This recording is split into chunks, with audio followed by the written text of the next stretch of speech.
Bonjour Nicolas. Salut Eden. Comment vas-tu ? Très bien, merci. Écoute, je suis ravi de te recevoir pour cet épisode d'Odyssée, qui est un épisode un peu spécial aujourd'hui parce qu'on est à l'EPF. On a quelques étudiants avec nous. Donc c'est un épisode qui est enregistré en live dans ce beau studio de l'EPF et qui a été proposé par Émilie Lamotte du IEC. Et donc on est là aujourd'hui pour parler entrepreneuriat. C'est un petit peu ton domaine. Un petit peu, oui. Ton sujet de prédilection. Alors, pour ceux qui nous écoutent là en live, Odyssée, c'est un podcast que je produis avec mon entreprise Dojo Digital. Et ça a pour objectif de documenter le parcours entrepreneurial. Donc, je vais interviewer des entrepreneurs du coin, du territoire, au bois, et pour leur poser des questions sur leur motivation, qu'est-ce qui les a poussés à entreprendre, quelles solutions ils apportent, quels problèmes ils répondent, et tout ça pour avoir une vision un peu, on va dire, empirique et puis globale de ce que c'est qu'entreprendre. Et ce n'est pas essentiellement ce qu'on voit sur les réseaux sociaux et sur Internet, et sur LinkedIn notamment. C'est un petit peu ça la motivation. Et donc, aujourd'hui, j'ai Nicolas en face de moi. Donc, Nicolas, tu as étudié pas très très loin d'ici parce que j'ai... Ici même. Ici même. Ouais, je suis troyen d'origine, je suis né ici. Par contre, à l'IUT, c'est ça ? À l'IUT, oui, j'ai pas fait d'école d'ingé, plutôt orienté commerce quand même. Ok. Et puis ensuite, tu es parti, tu as été responsable marketing chez Thales. Est-ce que tu peux... nous en parler ? Oui, j'ai fait ça après l'IUT Tech Deco que j'ai fait juste à côté. J'ai fait une école de commerce par alternance. L'alternance, c'était pas encore très développé d'ailleurs, il y a maintenant 25 ans, je crois, ça nous rajeunit pas, mais c'est ça. Et j'avais tout simplement à cœur d'avoir en fait une double qualification, c'est-à-dire d'un côté le diplôme, puis d'autre côté de l'expérience quand même professionnelle pour me démarquer. Et je crois qu'on était à peine 25% de la promo à faire de l'alternance, alors qu'aujourd'hui, toutes les écoles proposent 100% d'alternance. Donc, j'ai eu la chance de rejoindre le groupe Thales, puisqu'il y avait une filiale Temex à Pont-Sainte-Marie. Ok. Tout simplement. Donc, j'ai intégré le service marketing, puisque quand j'ai fait l'IUT, donc j'ai eu une vision globale de ce qu'est une entreprise, l'ensemble des fonctions, et le côté un peu market, stratégie... ça me bottait bien, le volet com aussi, et je me suis dit, tiens, j'aimerais bien avoir une première expérience dans ce domaine. Et donc, j'ai rejoint Thales, entreprise pendant laquelle j'ai travaillé pendant 3 ans. Ok, d'accord. Ensuite, tu as eu un poste de direction. Voilà, Ouais. tu as été directeur marketing. Comment est-ce que ça s'est passé, justement, ce passage-là, et qu'est-ce que cette expérience professionnelle t'a apporté ? Mais en fait, c'était ma vraie première expérience professionnelle. Avant, c'était des stages purement commerciaux, apprendre à vendre sur le terrain, dans le dur. Très formateur d'ailleurs, c'était plutôt cool. Par contre, j'avais envie quand même de faire autre chose et de toucher un peu autre chose. Donc, avec Thales, j'ai eu la chance d'avoir des missions super intéressantes. La première, je me souviens, c'était autour du GPS. Il y a 25 ans, ça se développait à peine, plutôt pour le côté militaire, très professionnel, alors qu'aujourd'hui, voilà, on a tous un GPS sur nous, concrètement. Donc, c'était d'essayer, à travers une étude de marché, et puis à travers des pistes de réflexion sur des marchés à venir, et notamment le grand public, d'essayer d'identifier quel sera l'avenir du GPS. Et donc, comme Thales fabriquait des composants électroniques, c'était de voir le potentiel qu'il pouvait y avoir derrière. Donc j'avais fait une étude à ce sujet qui avait été reprise et j'étais content parce que j'ai rencontré quelqu'un quelques années après qui m'a dit tiens, j'ai retrouvé ton étude, etc. On l'utilise un peu aujourd'hui. Bon, au fil des années, bien sûr, ça a évolué. Et après, j'ai eu vraiment une opportunité extraordinaire et j'ai continué mon master avec ce groupe-là lorsqu'il a fallu créer et mettre en place un CRM pour le groupe Thales sur l'ensemble des filiales internationales. Et ça a été une chance incroyable parce que je voulais avoir une dimension internationale. J'aime bien voyager, j'aime bien découvrir de nouvelles cultures. Et il se posait la question à l'époque, parce qu'aujourd'hui c'est pareil, je te parle de CRM, tu me dis normal. Non, il y a 25 ans, c'était pas normal. Ok, alors tu sais ce que j'aime bien faire ? J'aime bien faire une petite pause quand on a des termes comme ça qui sont pas connus de tout le monde. Ouais. Donc CRM, c'est Client Relation Management. Et c'est en français, donc c'est un gestion de la relation client. C'est voilà. ça.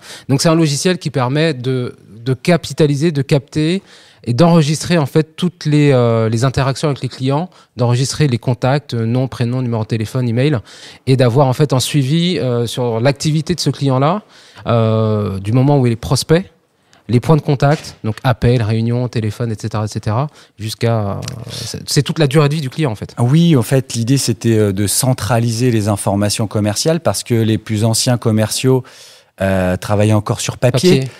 Classique, on va dire. Le fameux portefeuille client, c'était un vrai portefeuille client. Ouais, mais donc du coup, il n'y avait pas forcément toujours la transmission de l'information. Si, imaginons, il y avait une maladie où ils partaient à la retraite, ils partaient quand même un vrai savoir et ça pénalisait quand même l'entreprise. Au final, il ne pouvait pas y avoir une suite logique et puis pour le client quand même qu'il y a une continuité dans la relation. Et donc, il y a eu cette réflexion qui avait été abordée et j'ai travaillé avec un ingénieur informaticien parce que l'idée, c'était de créer un logiciel. Je n'ai absolument pas ces compétences. Par contre, mes compétences, moi, elles étaient plutôt axées sur l'identification des besoins. Donc, j'allais tout simplement voir les commerciaux, j'allais voir les services marketing, j'allais voir la direction et je leur demandais ce qu'ils souhaitaient exactement aujourd'hui, comment est-ce qu'ils travaillaient, quelles étaient les informations indispensables et de manière générale, quelles étaient en fait leurs attentes. Et par rapport à ça, je traduisais ça avec l'ingé informaticien avec lequel je travaillais pour lui dire, bah voilà aujourd'hui ce que je souhaite faire. Et j'ai été confronté quand même à une petite difficulté, c'est que j'avais la vision d'un technicien d'un côté, l'informaticien qui me disait, ouais, je vais le faire comme ça, c'est plus simple. Et je lui disais, oui, mais c'est pas ce qu'on veut. Et donc, c'est de la gestion de projet, voilà. J'ai appris aussi avec ça, quoi. Gestion de projet, et puis là, bon, c'est l'élaboration du cahier des charges, qui est absolument indispensable pour ce genre de projet-là.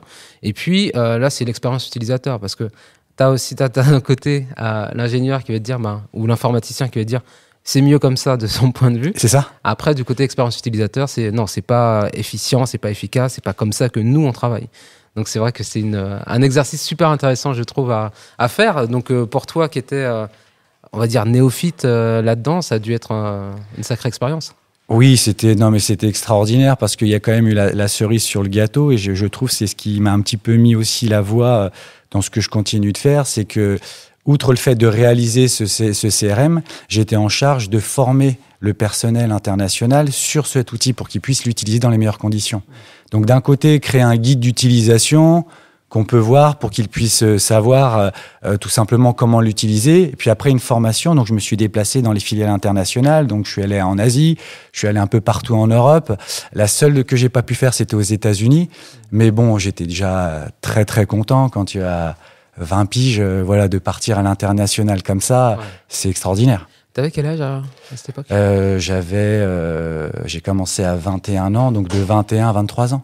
Waouh, ouais, c'est ouf. Donc c'était, voilà, t'es un gamin. Ouais. T'es un gamin, tu découvres énormément de choses, tu visites de nouveaux pays, donc c'était une expérience super enrichissante qui m'a beaucoup appris et qui m'a fait aimer aussi l'aspect formation, l'aspect pédagogie, qui m'a jamais lâché en fait après. Ouais, je vois d'où ça vient. On continue dans ton parcours. Ensuite, tu deviens directeur général, du coup, ou directeur fondateur d'Aglopol, Provence Initiative ? Non, il y a eu PME Performance. En fait, quand je suis sorti des études, donc j'ai fini cette mission avec Thales, que j'avais poursuivi avec un master en marketing que j'ai fait sur Montpellier, puisque je suis parti à ce moment-là dans le sud de la France. Et au sortir des études, j'avais encore des contacts avec 2-3 potes d'école de commerce. Et puis on se tâtait un peu sur ce qu'on allait devoir faire. Et puis on partageait en fait une vision un peu commune. C'était que les dirigeants d'entreprise, concrètement, avaient une compétence technique.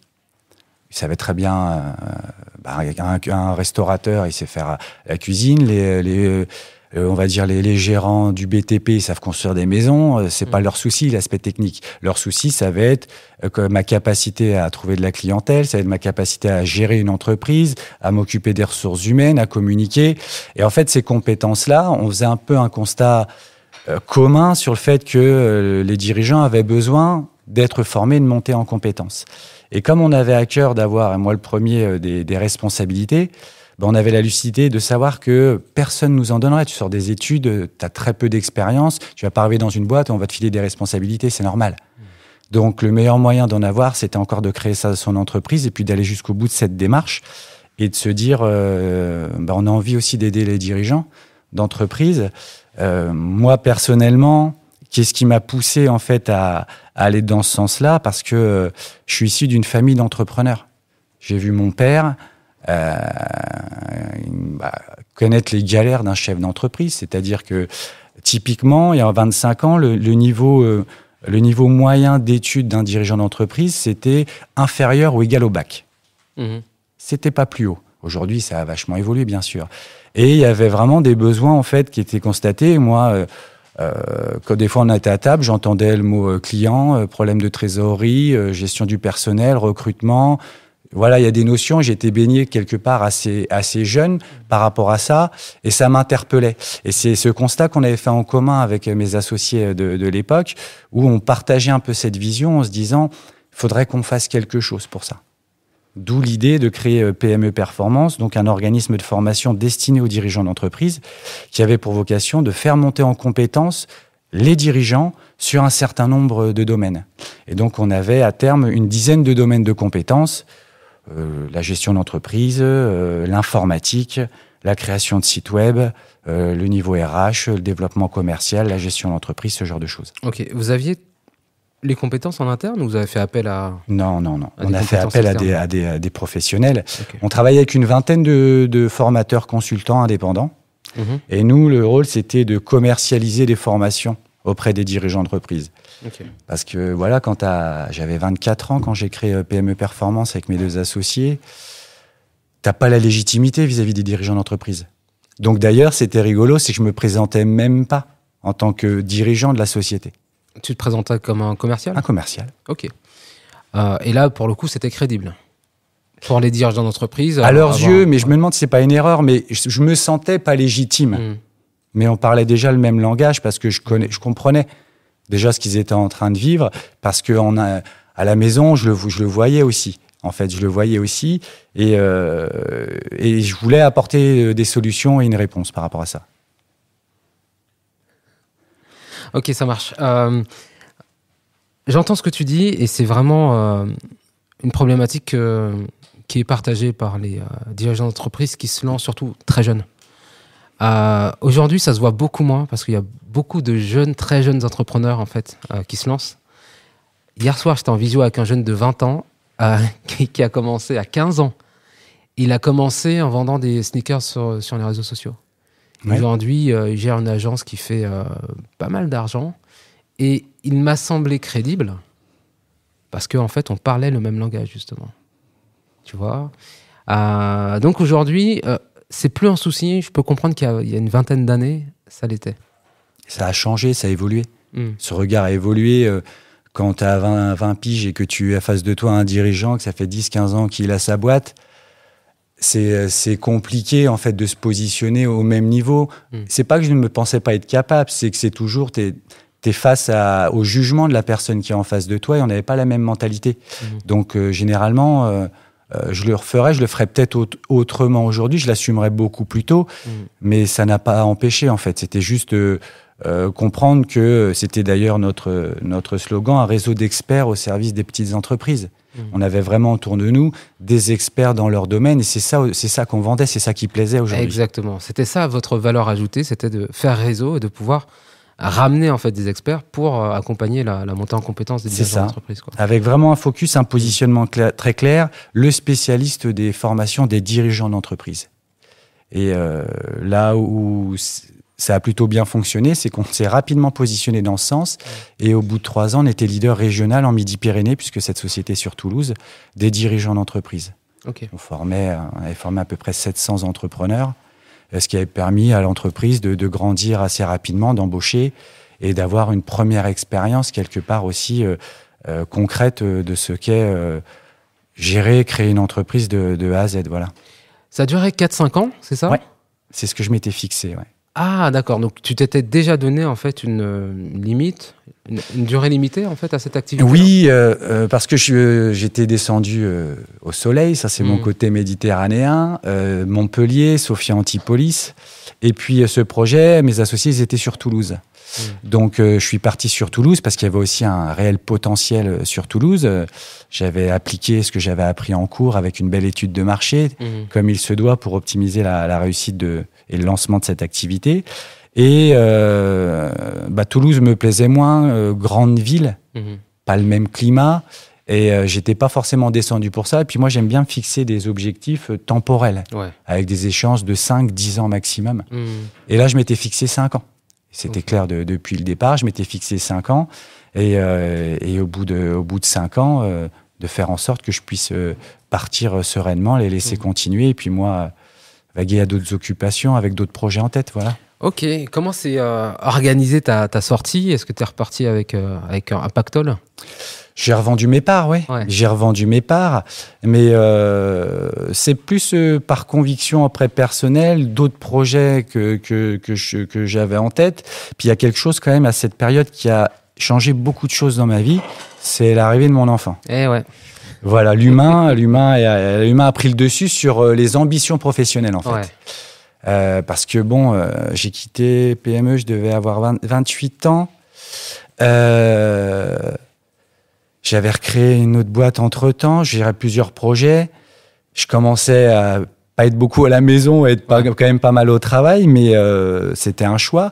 Puis l'arrivée d'un enfant m'a fait complètement virer de bord. Je me suis dit non, en fait, ma priorité, tu te trompes. C'est pas ça ta priorité dans la vie. Ta priorité, c'est ta famille, c'est de voir tes enfants au quotidien, d'en profiter au maximum. Donc, je me suis dit, j'ai envie de faire autre chose. Et déjà, un projet de vie, c'est concrètement retourner au bord de la mer, parce que c'est ce qui me botte aujourd'hui, voilà. Donc, je suis parti là-bas. Oh, mais t'en es loin aujourd'hui de la mer, hein. Tu vas nous expliquer. Je t'expliquerai tout ça, bien sûr. Du coup, on continue. Et justement, je reviens sur sur l'après. C'est à ce moment-là que tu deviens directeur fondateur d'Aglopol, Provence Initiative? C'est ça. En fait, j'ai eu plusieurs opportunités. Et pour la première fois, je cherchais peut-être un boulot de salarié. Parce que je n'ai jamais été salarié auparavant. Je suis sorti des études, j'ai créé tout de suite plusieurs entreprises, tu vois. Mais je me suis dit, je vais me rapprocher. J'ai été... donc déjà, j'ai eu les mêmes galères que les jeunes que je vois ici auront, c'est de trouver un emploi qui convient. T'as beau avoir quand même quelques bagages. Je visais des postes de direction. À 28 piges, des postes de direction, tu restes quand même jeune et t'étais en concurrence avec des gens qui avaient 15-20 ans de bouteille. Pour les postes que je visais des postes ambitieux, voilà, tout simplement. Mais j'ai été contacté par Adéco Expert qui souhaitait créer une agence sur Montpellier, donc un retour aux sources sur Montpellier. Ça me bottait vraiment bien. Ils avaient le choix de me prendre pour créer une agence qui permette de recruter en fait des cadres et dirigeants d'entreprise. Et donc c'était la création d'une agence de A à Z. Ok. Donc super projet, très belles conditions. On parle quand même du groupe Adéco, etc. Mais j'ai refusé. J'ai refusé parce que il fallait que j'attende 6 mois. Le projet avait été décalé de 6 mois et honnêtement, je me voyais pas rien faire pendant 6 mois. C'est contre nature. Et j'ai dit, écoutez, non merci. Et puis après, il y a eu ce projet à Salon de Provence de créer une plateforme initiative. Une plateforme initiative, donc Initiative France, c'est le premier réseau national d'accompagnement des porteurs de projets. Et donc, il s'occupe d'aider n'importe quel porteur de projet en lui octroyant un accompagnement et une aide financière avec des prêts d'honneur. Donc, des prêts personnels à taux zéro qui permettent souvent de servir d'effet de levier pour obtenir des prêts bancaires un peu plus facilement, faciliter les gens à créer dans de bonnes conditions, on va dire leur projet d'entreprise. Voilà, ça c'est un projet qui m'a botté tout de suite et que je trouvais tellement logique par rapport à ce que je souhaitais faire. Donc je me suis lancé, tout simplement. Ça c'était fin 2008. Et c'est une plateforme que j'ai créée, développée et puis dirigée pendant 12 ans, jusqu'en 2020. Et j'ai pris... alors, ce n'est pas simple, hein. Bien évidemment, on aura peut-être l'occasion de revenir, mais voilà, j'ai pris un vrai kiff pendant 12 ans à gérer ça, parce que c'était extrêmement enrichissant, en fait. Ok. Justement, parlons-en des galères. Tu disais que c'était pas simple. Je pense qu'on a aussi une vision quand on se lance, quand on imagine son entreprise, son activité, on n'anticipe pas, on n'imagine pas les difficultés que ça peut en fait engendrer derrière.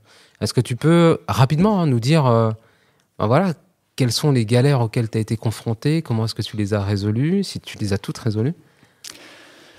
On essaye. De toute façon, chaque projet a ses opportunités et puis a ses menaces ou ses difficultés. C'est vrai, c'est toujours comme ça. Là, le principal défi, c'était de m'attaquer à quelque chose que je connaissais absolument pas, la politique. Évidemment. Donc, puisque c'est une plateforme qui était sous la forme associative, loi 1901, et donc qui au départ fonctionnait principalement avec des fonds publics, des subventions, oui. Donc subventions de la collectivité locale, aujourd'hui Aix-Marseille-Provence, du conseil départemental des Bouches-du-Rhône, du conseil régional PACA, de BPI et de l'Europe. Donc, on avait effectivement là une notion où il fallait effectivement présenter d'une certaine façon. En fait, c'était pas purement du business. Parce que même si j'ai énormément développé la structure, on y reviendra et on a réussi à vraiment avoir une part de fonds privés importante qui était nécessaire pour la pérennité de la structure. Il y avait quand même tout ce travail de réseau, de relations publiques, un peu de travail politique, donc travail avec beaucoup d'élus, et j'ai énormément appris en fait dans ce domaine, et c'est un domaine que je ne connaissais absolument pas en fait. Donc ça a été vraiment le gros défi, où j'étais plutôt un extraterrestre dans ce domaine, avec ma vision business entrepreneuriale, où là, il fallait présenter les choses autrement en fait. Voilà. Bien sûr. Et alors qu'est-ce qui était attendu de toi, sachant que effectivement, quand il y a des subventions, on attend aussi des livrables, savoir quel est le volume de personnes que tu as accompagnées, les sorties, etc., etc. Je pense que tu devais avoir des bilans à rédiger tous les ans pour justifier aussi les dépenses, justifier les subventions qui t'étaient confiées. Et puis il y a aussi cet enjeu d'équilibrer en fait la structure avec un certain pourcentage de subventions, mais aussi un certain pourcentage de fonds propres, on va dire, ou de fonds extérieurs aux subventions.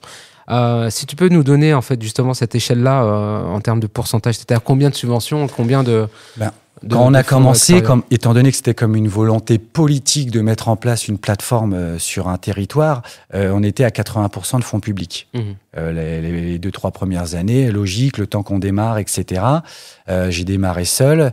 Puis après, j'ai eu une assistante administrative et puis on a fini, on était 6 personnes, je crois, plus surtout 70 bénévoles. Et ça, c'était une richesse incroyable. Je pense qu'on y reviendra aussi sur le fait de pouvoir s'appuyer sur des compétences clés souvent d'anciens dirigeants ou d'acteurs économiques qui souhaitaient participer à une contribution collective. Et c'était vraiment super intéressant. Maintenant, j'ai vite compris que ça allait pas durer longtemps. Et en fait, j'ai un truc que je déteste, c'est d'être dépendant des autres. Ça, c'est quelque chose que je n'aime pas de manière générale, et encore moins dans le business. Donc, la question que je me posais, c'est comment je peux faire pour éviter d'être dépendant du bon vouloir des élus en fonction de leurs priorités. En fonction de l'actualité politique, des élections, etc. Et voilà, exactement. Ça redistribue les cartes. Et je peux pas être dépendant, c'est-à-dire que j'étais au courant peut-être en septembre de la subvention que j'allais avoir sur l'année en cours. En attendant, tu avais un gros point d'interrogation. Avance de trésor, etc., etc. Et je peux pas rester comme ça, c'est pas possible. C'était vraiment contre nature, encore une fois. Donc, j'ai commencé à réfléchir à ce que je pouvais mettre en place. Comment je vais pouvoir récupérer des fonds privés avec potentiellement la création d'un réseau, un réseau d'entrepreneurs où il y a des adhésions, où donc du coup il y a des événements à mettre en place. La création on y revient, de formation, où on va former les dirigeants d'entreprise. Donc, on avait une dizaine de formations dans lesquelles les dirigeants pouvaient s'inscrire pour pouvoir participer. Donc, je faisais intervenir des professionnels là aussi dans le domaine. Et puis, il y avait aussi la volonté quelque part, de vendre des fois quelques prestations, puisqu'on faisait de l'accompagnement. Bien évidemment, au sein du réseau Initiative France, l'accompagnement est entièrement gratuit, mais néanmoins, on arrivait à trouver des prestations complémentaires qui permettaient de générer des revenus, qui permettaient d'avoir de la visibilité, donc de pouvoir embaucher pour le développement, parce que l'idée, c'était d'avoir déjà cette visibilité pour minimiser les risques et de pouvoir embaucher derrière. Parce que dans le milieu associatif, tu connais un petit peu, derrière, sinon, c'est compliqué. C'est un gros point d'interrogation chaque année par rapport aux subventions ou non qui vont tomber. Bien sûr. Et la dernière étape, et ce qui a très bien marché aussi, c'était la mise en place de partenariats où, à travers l'ampleur que prenait cette association, puisqu'on a fini, on était quand même le premier réseau d'entrepreneurs local. Donc, il y avait une vraie visibilité, une attractivité naturelle et les gens souhaitaient être visibles par rapport à ça. Et donc, ils souhaitaient potentiellement être visibles sur les plaquettes, visibles lorsqu'on faisait des événements. Et donc, on avait un pack bien marketé qui permettait aux entreprises de pouvoir bénéficier de cette visibilité et donc qui permettait de générer quand même des revenus conséquents parce qu'au final, on avait dépassé le seuil des 50% de fonds privés. Et au niveau national, je crois qu'on était dans le top 3, pour pas dire de bêtises, dans finalement les associations qui avaient le plus de fonds privés. On me sollicitait finalement pour même savoir comment je m'y prenais, généralement pour avoir globalement autant de fonds privés, parce que toutes les associations sont dans le même cas de figure et aujourd'hui c'est toujours d'actualité. Bien sûr, toujours d'actualité. Tu parlais, et c'est un vrai tour de force, d'avoir réussi à rééquilibrer la balance justement de ces flux-là, de ces fonds. Tu parlais de l'importance des bénévoles, tu l'as souligné, 70 bénévoles. Tu parlais d'anciens dirigeants d'entreprise. Ici, en local, on a l'association EG, qui rassemble des anciens dirigeants d'entreprise, directeurs, qui ont eu de gros postes et qui aujourd'hui accompagnent des jeunes dirigeants. Est-ce que c'était ce type de bénévoles que tu avais Complètement. Ouais. En fait, j'avais beaucoup de retraités parce que ça mobilisait du temps puisque concrètement, in fine, en fin d'année, on accompagnait une centaine d'entrepreneurs par an, sachant qu'il faut les accompagner pendant 3 ans. Le calcul est simple, il faut accompagner 300 entrepreneurs par an. Ça nécessite des moyens humains qu'on n'a pas forcément. Et donc, la nécessité de s'appuyer sur des gens qui, gentiment, acceptent de donner de leur temps, de partager leur expérience pour pouvoir accompagner celles et ceux qu'on a un peu le plus besoin. Donc, c'était concrètement beaucoup de profils d'anciens dirigeants qui préféraient être avec nous plutôt qu'à la maison, parce qu'avec humour, il y en a souvent qui me disaient « Nicolas, tu voudrais pas me solliciter pour un truc, sinon je vais rester à la maison, ma femme va me demander de m'occuper du jardin ou de faire autre chose et j'ai pas envie. Je préfère être ici aux côtés des dirigeants. » Donc c'est vrai que c'était un appui vraiment formidable. Et qu'est-ce que j'ai appris à leur côté aussi. Je leur ai fait une promesse en fait aussi lorsque j'ai quitté API, c'était de pouvoir leur dire je vous rendrai tout ce que vous m'avez apporté. Enfin, je rendrai tout simplement aux associations ce que vous m'avez apporté et je serai bénévole à mon tour. Et c'est ce que je fais entre autres aujourd'hui, on y reviendra. C'est vrai. Et puis je pense qu'après, on arrive justement à ton retour dans l'Aube, si je ne me trompe pas. Et à ta prise de poste en tant que directeur en fait d'exploitation de la Technopole de l'Aube. Je crois que tu l'as rejointe en 2021. C'est ça. Donc on s'est croisés. Donc moi j'ai quitté la Technopole pendant le confinement d'ailleurs. Et donc toi en 2021 tu rejoins la Technopole en tant que directeur. Alors je ne pensais jamais revenir sur 3. Honnêtement, c'était quelque chose que j'écartais, mais il s'est passé plusieurs choses. En 2020, la crise du Covid, qui fait réfléchir sur un certain nombre de choses et notamment tes priorités. 2, crise de la quarantaine, ça existe, je l'ai vécu, ça existe. Et puis 3, j'avais fait le tour aussi. Ça faisait 12 ans que j'étais dans la même structure. On l'avait super bien développé, ça tournait tout seul. Le plus dur était fait. Et j'avais besoin encore de challenge et donc j'avais en tête la possibilité, en tout cas l'opportunité de créer une pépinière d'entreprise, un espace de coworking, pépinière d'entreprise, d'avoir des locaux un peu plus grands, donc un vrai projet avec une autre dimension par rapport à l'association qu'on avait, mais qui était complètement complémentaire et légitime vu la place qu'on avait après sur le territoire. Ce projet a été complètement anéanti lorsque le Covid est arrivé. Et j'ai cherché autre chose, en fait. Je cherchais autre chose. Il était temps aussi peut-être de donner un nouveau souffle. Et puis moi, j'avais envie d'autres projets. Donc, tout ça mis bout à bout je me suis posé certaines questions en me disant quelles sont tes prochaines priorités ces 10 prochaines années. Hop, papier, stylo, qu'est-ce que je veux faire ? Qu'est-ce qui est le plus important ? La première chose qui est revenue, c'est la famille. J'ai encore beaucoup de familles sur 3.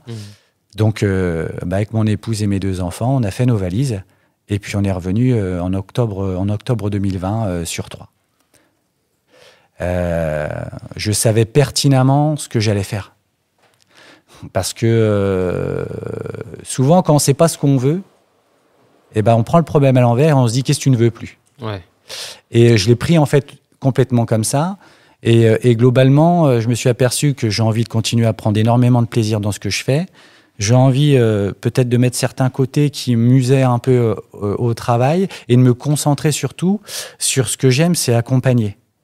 Parce que lorsque par défaut, tu as une structure qui grandit, tu es obligé de prendre de la hauteur, tu ne peux pas gérer toi-même, il y a de la délégation bien évidemment, tu gères du personnel et finalement j'ai l'impression de gérer que les problèmes.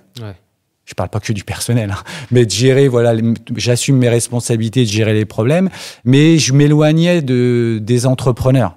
J'avais plus un rôle de gestionnaire, de pilote. Et à un moment donné, il y a quelque chose qui me manquait. Donc quand je suis revenu sur 3, j'ai créé NC Consulting, donc un cabinet de conseil aux entreprises qui propose des prestations d'accompagnement, de formation et de coaching, principalement toujours aux dirigeants d'entreprise. Donc je reste dans mon cœur de métier, je reste dans ce que j'aime faire. Par contre, maintenant, je le fais seul pour rester sur le terrain, être au contact des dirigeants. Et puis je crée en juillet 2021 cette structure. Et de là, je fais certaines rencontres. Et dans mes premiers clients, sur 3, j'ai notamment le groupe Y School, où je fais la rencontre des dirigeants de Y School qui me proposent après coup de potentiellement reprendre ou de prendre des responsabilités au sein de la Technopole. J'ai hésité.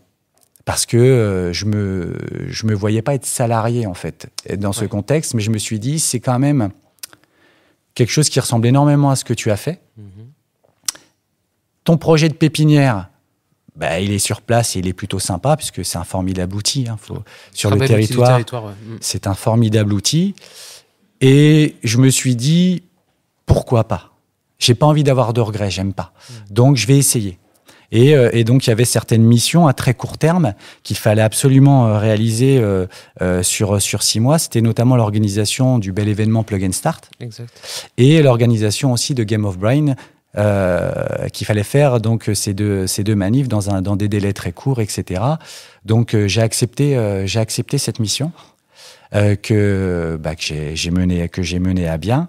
Et après, j'ai tout simplement, à l'issue de ces missions, préféré continuer à faire ce pourquoi j'étais venu à 3, c'est-à-dire rester spécifiquement et en solo sur l'accompagnement.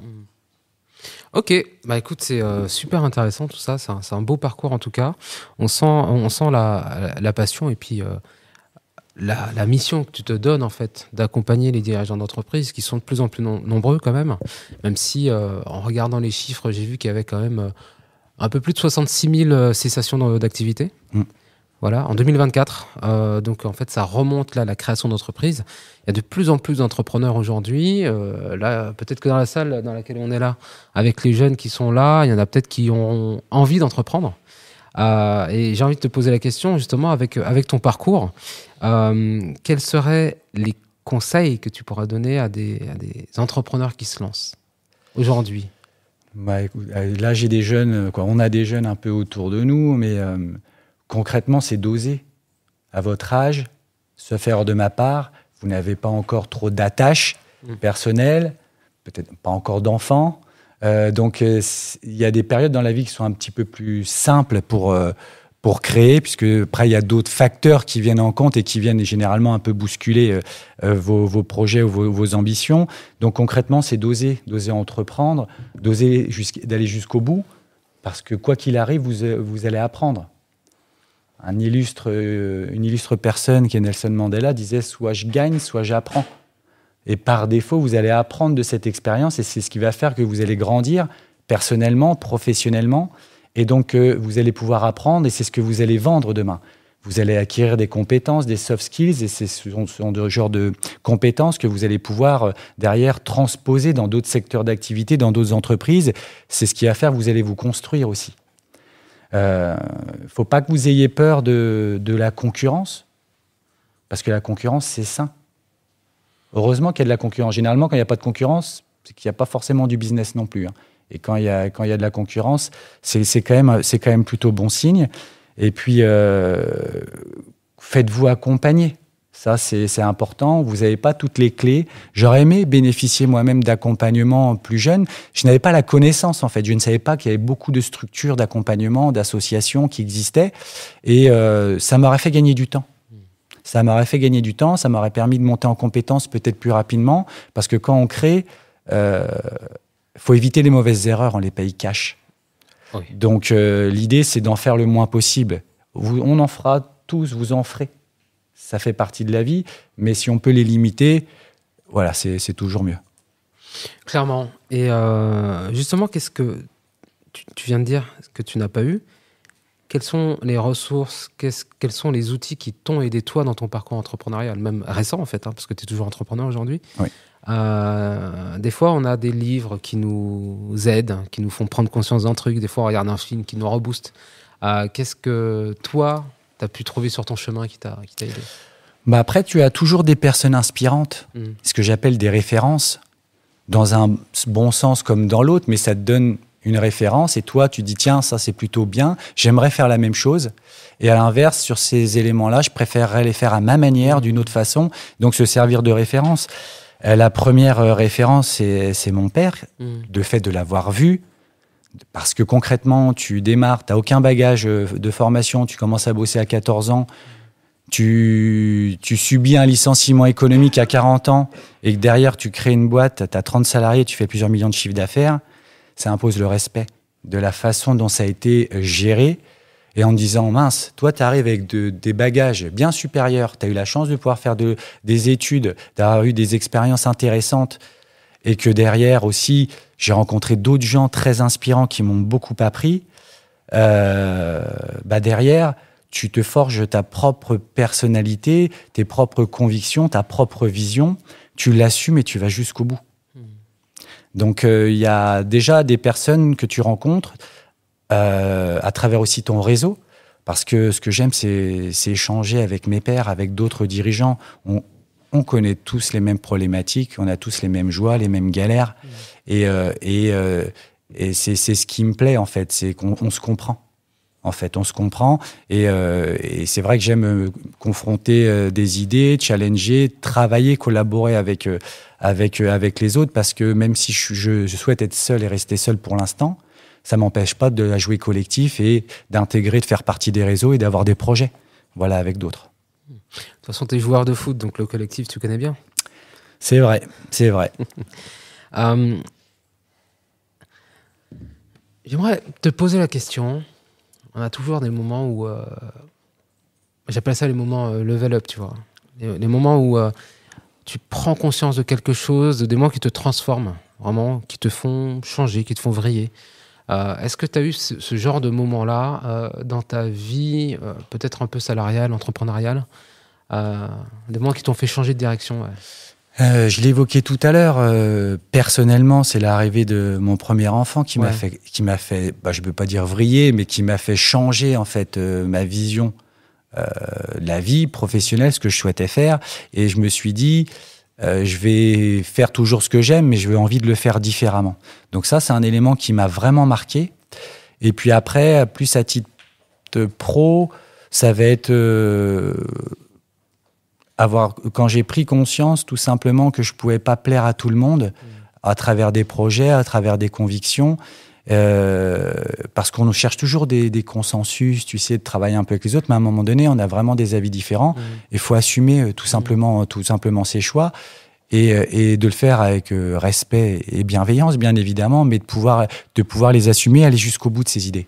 Ça aussi, c'est un conseil, c'est quand vous avez une idée, l'idée, c'est quand même d'être à l'écoute, d'entendre les opinions des autres, bien évidemment, mais si vous avez une idée et que vous êtes convaincu que c'en est une bonne, il faut aller jusqu'au bout. Ça me semble important. Après, d'autres choses qui marquent après un dirigeant, c'est qu'à un moment donné, tu peux pas faire tout seul. Et ça, je l'ai appris dans mes premières expériences où tu as toutes les casquettes quand tu entreprends. Tu veux être le commercial, le gestionnaire, le bon copain de tes salariés, mais en même temps, il faut quand même avoir un petit peu de fermeté, d'être un peu directif, d'être aussi un peu collaboratif. Tu dois être de partout et c'est compliqué d'être bon partout. Donc, de savoir s'entourer, ça, c'est important. De s'entourer même de gens, et c'est souvent ce que je donne comme conseil, de s'entourer de gens plus compétents que ça, de soi, pour nous, pouvoir nous concentrer sur notre réelle valeur ajoutée qu'on apporte à la société. On est très bon dans des domaines, on est moins bon dans d'autres, d'avoir conscience de ça avec une bonne connaissance de soi et derrière pouvoir chercher des profils qui permettent justement d'avoir une bonne complémentarité, une bonne cohésion d'équipe et qui permet généralement d'avoir de la performance et faire qu'une entreprise va tout simplement réussir son pari, être rentable et puis ait les capacités derrière les moyens de se développer. T'en vois beaucoup des dirigeants qui n'arrivent pas à faire tout ça et qui sont débordés par leur activité et qui baissent les bras? Oui, on en rencontre. C'est le métier le plus difficile que celui d'entreprendre. Quelque part, ça s'apprend pas. C'est rare, même s'il y a des formations qui existent, mais on reste sur de la théorie. Une fois qu'on a compris la théorie, qu'il faut aller sur le terrain et qu'il faut le faire pour de vrai, c'est là qu'on est utile. En tout cas, c'est là que je me sens utile. C'est pour ça que je fais ça aussi. En fait, tu vois, je le fais vraiment par conviction. Parce que j'aurais pu faire une chose très simple. C'était de reprendre la boîte de mon père. Qu'est-ce qu'il faisait d'ailleurs? Il était dans le bâtiment. Okay. Dans le bâtiment, maçonnerie générale. Et c'était une boîte qui tournait bien. Et il n'a jamais compris que je n'ai pas repris cette entreprise. Sauf que moi, j'ai pas été élevé comme ça. C'est pas simple. Et j'avais à cœur même d'apporter quelque part autre chose et ma propre contribution. Et bon, après, avec un petit peu d'humour, surtout qui était dans le bâtiment, je lui disais, tu sais, papa, il y a d'autres moyens de gagner des briques et je vais te le prouver. Ah. Mais il a eu du mal à comprendre parce que c'était un projet de vie aussi pour lui, je pense, de créer une entreprise, de pouvoir la léguer quelque part, à la transmettre à ses enfants. Et je le voyais pas comme ça, c'était trop facile. J'avais à cœur, moi, d'apporter une contribution aussi supplémentaire et d'être légitime par rapport à ce que je faisais, par rapport à ce que j'avais envie de créer, et non pas d'être le fils d'eux. Exactement. Mais c'était un modèle qui se faisait beaucoup, tu sais, le fameux père et fils.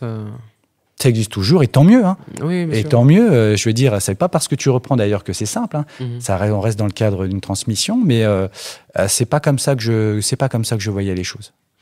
Ok. Et est-ce que tu es fier de ton choix ou est-ce que tu l'assumes complètement aujourd'hui? Je suis fier, oui, je l'assume. Non, parce qu'après, il faut que tu fasses quelque chose qui te ressemble. Dans des secteurs d'activité qui te ressemblent. C'était une magnifique opportunité, mais j'avais, outre envie de réussir, j'avais aussi l'envie de faire réussir les autres, les pairs, pour apporter potentiellement ce que lui n'avait pas eu, et de me dire, là, il y a quelque chose qui me touche, j'ai envie d'y apporter ma patte, j'ai envie de leur trouver des solutions, et j'ai envie d'aider les entrepreneurs à développer leur activité, à créer des emplois et à pérenniser leur activité. J'étais vraiment dans cette démarche. Et je le suis, je crois, toujours aujourd'hui. Justement, quels sont tes futurs projets? On arrive à la fin de l'émission et j'ai envie de te poser la question, c'est quoi le next level pour toi? Est-ce que tu as de grands projets qui arrivent? Quand je suis arrivé, je suis revenu sur 3, je me suis fixé 10 ans. Ça fait 5 aujourd'hui. Tes fameuses limites temporelles. Toujours des caps. Ouais. Parce que on doit bosser officiellement à peu près 45 ans. Ouais. On va voir comment ça évolue. Ouais. Parce que moi, c'est inconcevable que je fasse 45 ans la même chose, avec la même structure, parce que j'aime entreprendre, créer, puis une fois que c'est acquis, une fois qu'on a réussi quelque chose, j'ai envie d'autre chose, etc. C'est comme ça, se challenger un peu, c'est ce qui me motive, qui me fait que je me lève le matin et que j'ai envie d'y aller. Donc, c'est 10 ans. Je pense que d'ici 5 ans, se posera la question de retourner dans le sud de la France. Okay. Donc ça, c'est... La mer. C'est plus ou moins acté. Voilà, j'y travaille dès aujourd'hui. Je fais des investissements pour. Okay. L'idée, c'est d'y retourner. Après, en attendant, J'aimerais que peut-être que à travers le cabinet de conseil, que j'ai une réflexion peut-être un peu plus profonde et large et que je travaille encore plus avec le réseau. Ça, c'est ce qui m'intéresse, c'est le partage. En fait, il y a quelque chose qui m'anime, c'est de transmettre ce que l'on sait, c'est de partager un peu des choses avec les autres. Généralement, on a une vision commune, en plus sur ces sujets, et de participer à travers des associations ou d'autres projets à des causes un peu plus nobles qui nous dépassent un peu personnellement, où il y a l'intérêt collectif qui prime sur l'intérêt individuel, et de plutôt aller sur ces sujets parce que voilà, aujourd'hui j'ai pas d'entreprise à transmettre, mais je pense que j'ai des années d'expérience à partager et j'ai envie d'essayer d'y contribuer encore un peu plus.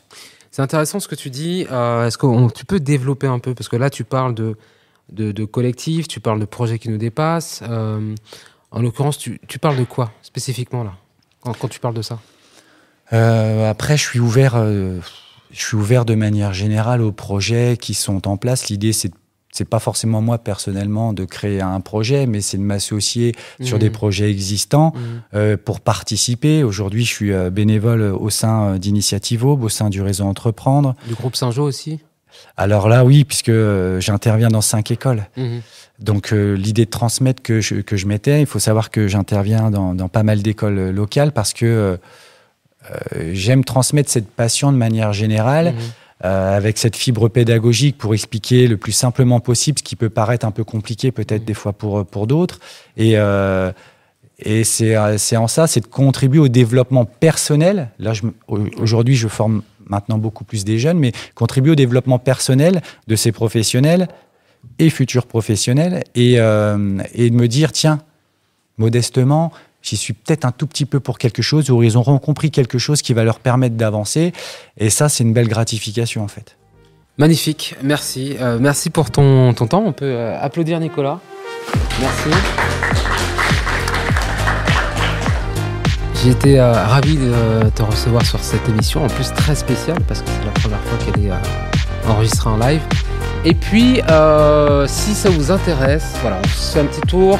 Ça a révélé des questions chez vous. On se fait un petit échange rapide de questions-réponses.